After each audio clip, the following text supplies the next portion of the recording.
Bismillahirrahmanirrahim. Assalamualaikum warahmatullahi wabarakatuh. Perkenalkan, nama saya Lili Masyadah Kartika dengan nomor NIM 2382120016. Di sini saya akan membuat video untuk memenuhi tugas ujian akhir semester pada mata kuliah Ayat dan Hadis Ekonomi dengan dosen pengampu Bapak Ahmad Otomusomi LCMAG. Di sini saya akan membahas mengenai materi ayat dan hadis tentang hiwalah yang terdapat dalam fatwa DSN MUI. Definisi hiwalah menurut bahasa berarti perpindahan atau pengalihan. Dalam istilah syariah, hiwalah didefinisikan sebagai pengalihan utang dari satu pihak kepada pihak yang lain. Dengan hiwalah, seorang debitur mengalihkan kewajiban membayar hutangnya kepada kreditor lain yang bersedia menerima pengalihan tersebut. Adapun dasar hukum hiwalah dalam Al-Quran disebutkan dalam Quran Surat Al-Baqarah ayat 282 yang berbunyi, Bismillahirrahmanirrahim, Ya ayyuhalladzina amanu, idza tadayantum bidainin ila ajalim musamma faktubuh, wal yaktub bainakum katibun bil adl, wala ya'ba katibun ayyaktuba kama 'allamahu Allahu falyaktub. وليملل الذي عليه الحق وليتق الله ربه ولا يبخس منه شيئا فإن كان الذي عليه الحق سفيها أو ضعيفا أو لا يستطيع أن يمل فليملل وليه بالعدل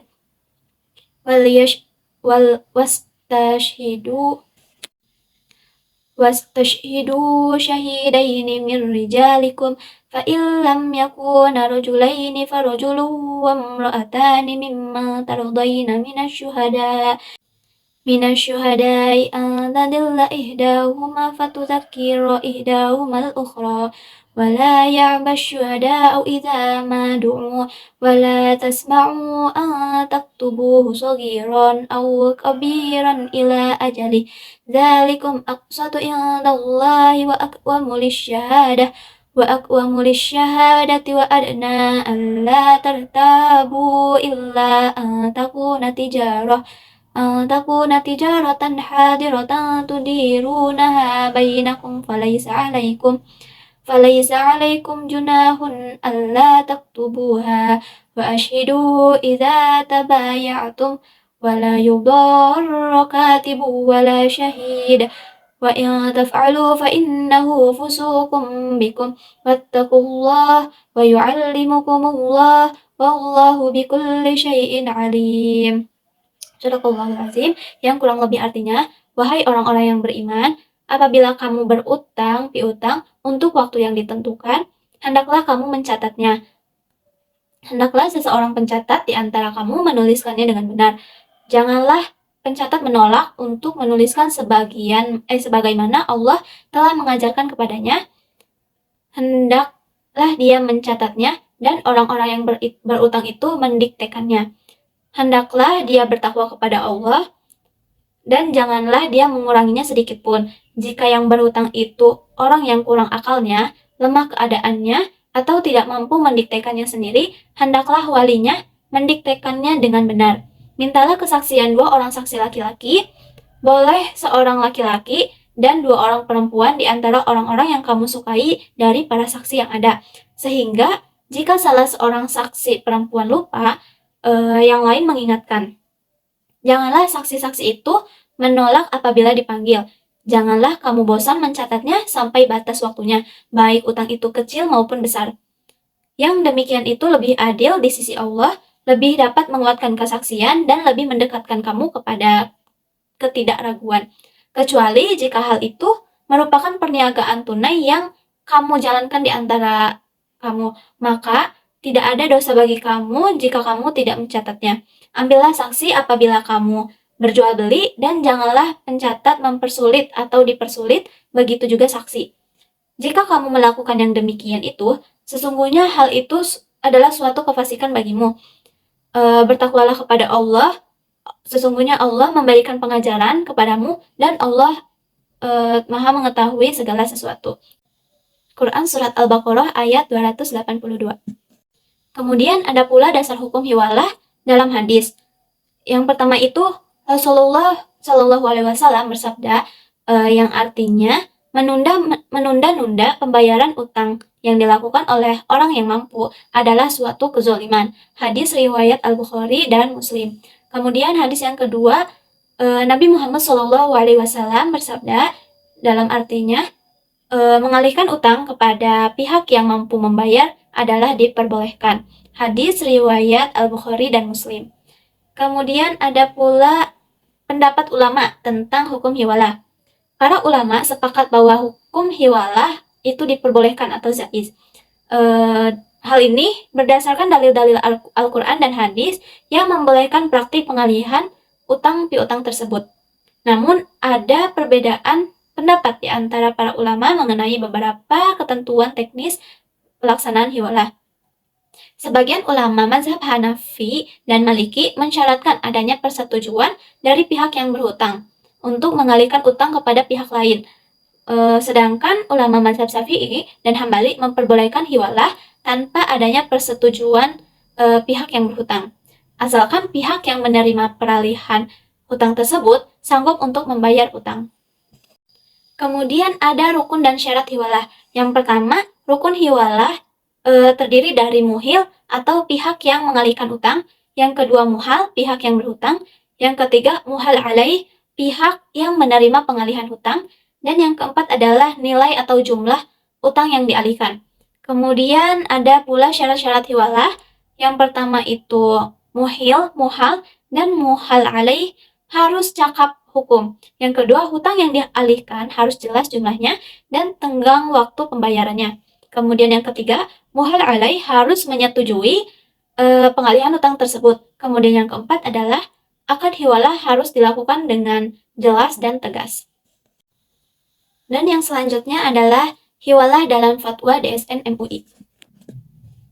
Fatwa Dewan Syariah Nasional nomor 258 /DSN MUI _5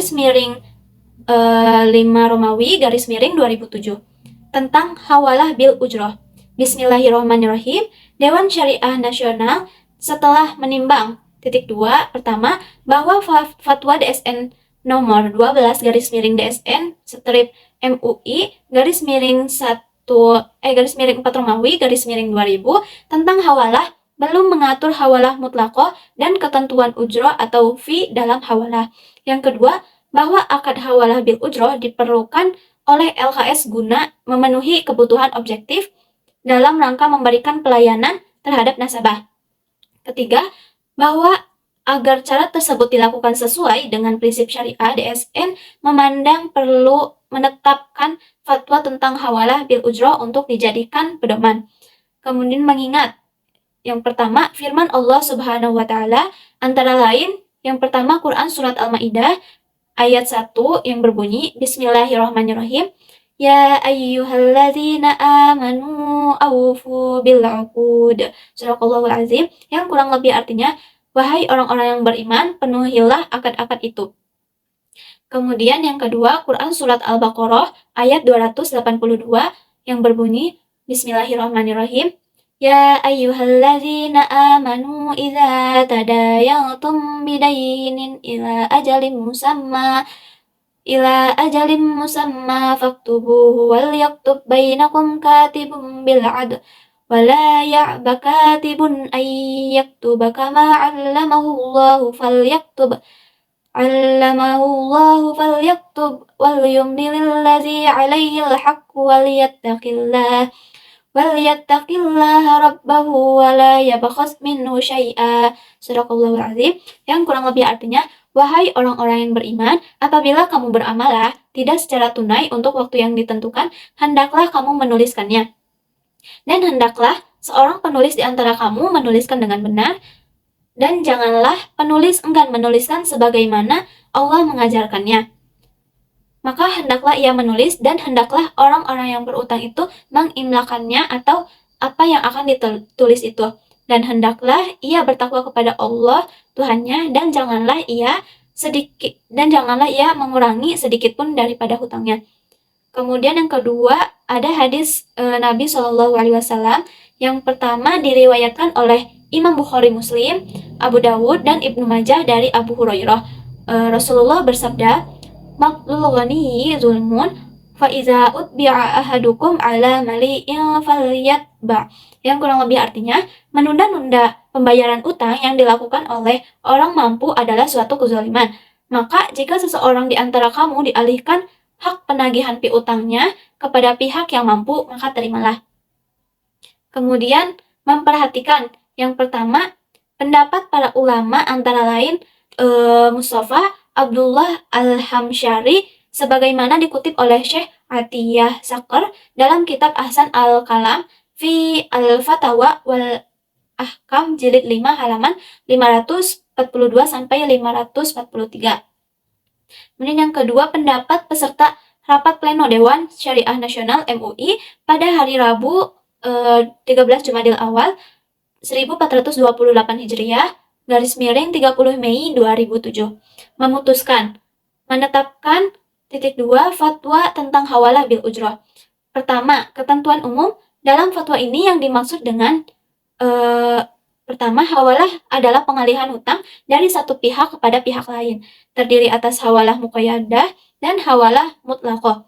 Kemudian kedua, hawalah muqayyadah adalah hawalah di mana muhil adalah orang yang berhutang sekaligus berpiutang kepada muhal alaih sebagaimana dimaksud dalam fatwa nomor 12 garis miring DSN strip MUI garis miring 4 Romawi garis miring 2000 tentang hawalah. Kemudian yang ketiga, hawalah mutlaqah adalah hawalah di mana muhil adalah orang yang berhutang tetapi tidak berpiutang kepada muhal alaih. Dan yang keempat, hawalah bil ujroh adalah hawalah dengan pengenaan ujroh atau fee. Kedua, ketentuan akad. Pertama, hawalah bil ujroh hanya berlaku pada hawalah mutlaqah. Kedua, dalam hawalah mutlaqah, muhal alaih boleh menerima ujroh atau fee atas kesediaan dan komitmen untuk membayar hutang muhil. Yang ketiga, besarnya fee tersebut harus ditetapkan pada saat akad secara jelas, tetap, dan pasti sesuai kesepakatan para pihak. Keempat, pernyataan ijab dan qabul harus dinyatakan oleh para pihak untuk menunjukkan kehendak mereka dalam mengadakan kontrak atau akad. Kelima, akad dituangkan secara tertulis melalui korespondensi dan menggunakan cara-cara komunikasi modern. 6. Hawalah harus dilakukan atas dasar kerelaan dari para pihak terkait. 7. Kedudukan dan kewajiban para pihak harus dinyatakan dalam akad secara tegas. 8. Jika transaksi hawalah telah dilakukan, hak penagihan muhal berpindah kepada muhal alaih. 9. LKS yang melakukan akad hawalah bil ujroh boleh memberikan sebagian fee hawalah kepada sohibul mal. Ketiga, ketentuan penutup. 1. Jika salah satu pihak tidak menunaikan kewajibannya atau jika terjadi perselisihan di antara para pihak, maka penyelesaiannya dilakukan melalui badan arbitrase syariah atau pengadilan agama setelah tidak tercapai kesepakatan melalui musyawarah. Kedua, fatwa ini berlaku sejak tanggal ditetapkan dengan ketentuan jika di kemudian hari ternyata terdapat kekeliruan akan diubah dan disempurnakan sebagaimana mestinya. Ditetapkan di Jakarta pada tanggal 13 Jumadil Awal 1428 Hijriah atau 30 Mei 2007 Masehi, Dewan Syariah Nasional Majelis Ulama dengan dicap dan ditandatangani. Mungkin cukup sekian yang dapat saya jelaskan. Kurang lebihnya mohon maaf. Wassalamualaikum warahmatullahi wabarakatuh.